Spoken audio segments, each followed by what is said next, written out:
Dumbura machon kaka Moses Kuria kolingana nigi paro mara en gima otimono otimo gima chik oyiene kendo otimo gima katiba oyiene. He's within his right mondo otim gima chalo kamano. Nikech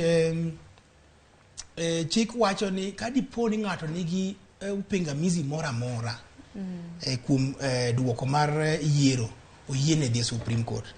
Lakini mare ni dipora neno ka galagala matin. Kata bed no time ni en gi right, lakini an pok aneno ng'ama dhi e court ka wacho ni wawach ni koro jomoko gi noko dhi e doho. Tene mo dhi e court kende ko wacho ni ni duoko manyolande cha ni kare. Court mondo oung lwedo ok tim ga kamano. But ang'e ni kuom gik motemo wacho I think gima wacho maduong' magik e wacho ni king'iyo kaka nyiche lendo nje timore, jogo mancho kelo koko, mancho kelo tulo, gin nyiche jomo oae upande mar Azimio. To ochako duo wacho ni kolingana gi maoni mare to duoka ni kare. Koro mondo Supreme Court mondo opiedhi.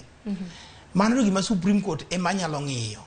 Ta an ka an awuon ka debe ni an okil mane mare, to adhi ng'ise ni kadipo ni ipingo kipingo yiero to onge tiende dhi Supreme Court idhi ng'iso gi gima IBC dhi ng'iso gi. En opingo chungur ma bende nochwal kacha gi Raila Odinga gi Martha Karua, nikech koro wacho ni Raila Odinga kaka jating' ndai mano mar Azimio en manego bed ni koro ketho makamagi oting'o e toke. Oting'o e toke. Emo miya wacho ni petition aila machalo kamano, oboke machalo kamano kitere e court ogalagala.